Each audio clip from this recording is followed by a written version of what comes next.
So, umuusok yung ating rice cooker, guys. So, ang problema kasi sa rice cooker na to, hindi na siya nagkukook.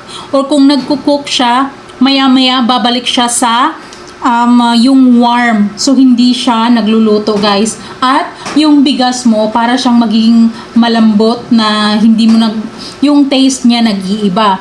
So, may tutorial akong nakita. Yung nakikita ninyo na tutorial na yan, guys, yung sinasabi niya na dito binuksan ko, ipapakita ko rin sa inyo, binuksan ko yung dito sa likod, tapos ginamitan ko lang siya ng papel de liha, ganito, guys.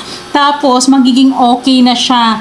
So, nung binalik ko na, at sinaksak ko na yung power cord, tinry ko talaga siyang gamitin, gamit yung tubig lang, kahit pampakulo lang, kasi hindi pa kasi time para magluto ako ng bigas.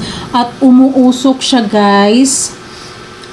So, dito nangangamoy at yung usok parang lumalakas, kaya binunot ko na lang siya agad-agad sa sa saksakan.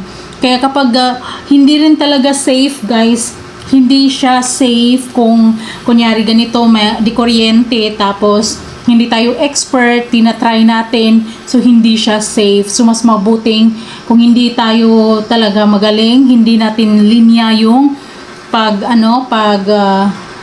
ang tawag doon, pag-repair ng mga di-kuryenteng na bagay. Wag na lang nating subukan, guys, dahil totoo siya. Yung usok kanina, kinakabahan ako dahil yung usok kanina, palakas ng palakas, kaya binunot ko na lang siya mula sa saksakan. So, ito na nga yung ginawa ko. Sinundan ko lang naman kung ano yung sinasabi ng tutorial. So, ang sabi, dito tayo magre-repair sa likod. So, tinanggal ko yan at hinahanap ko yung sinasabi niyang gamitan natin ng papel de liha. So, since dyan, so kailangan nating kuskusin yan dahil kinakalawang. Yun lang daw yung problema niyan. So, after nyan, since yun lang yung sinasabi ng tutorial, tinakpan ko na yan, guys. So, tinakpan ko na yan dahil excited din ako kung malaman kung totoo ba yung tutorial, maging okay ba, dahil gusto ko rin po siyang gamitin. Yes, mas maganda kasi kung meron tayong rice cooker, kahit na meron tayong abutin or di kaya yung maliit na gasolito. Pero kapag meron tayong mas convenient, di ba? So, kaya tinry ko kahit may kanin pang laman to, tinanggal ko, nilagyan ko siya ng tubig. So, ito, guys, sinaksak ko na yan at pinrest ko na siya para mag-cook. So, kung napansin niyo, guys, may usok dyan sa left side. Yes, yung usok na yan, palakas ng palakas, kaya binunot ko agad. Diba? Ang ilang minutes hanggang sa kukulo yung tubig. Pero ang nangyayari, guys, umuusok siya.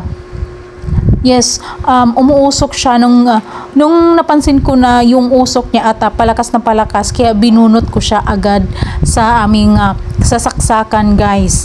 So, kasi natatakot ako baka pumutok or anong pwedeng mangyari, 'di ba? At tiningnan ko rin doon sa loob, hindi pa uminit yung tubig. So, may usok sa labas, sa gilid. Doon lumalabas yung usok, guys. Kaya, para ma-make sure natin na safe, kaya binunot ko na at hindi ko na tinry ulit. So, itatapon ko na lang to. Kaya, gaya ng sabi ko, guys, kapag hindi tayo expert at hindi talaga natin linya yung pagre-repair, lalo na kung gumagamit ng kuryente, wag na lang nating subukan dahil yung resulta kasi, guys, di ba, baka hindi natin kayang saluhin kung ano yung pwedeng magiging resulta niyan, guys. So, eto na nga. So, tinanggal ko na lang siya at dahil mainit-init pa nga talaga yan. So, itatapon ko na lang siguro yan, guys.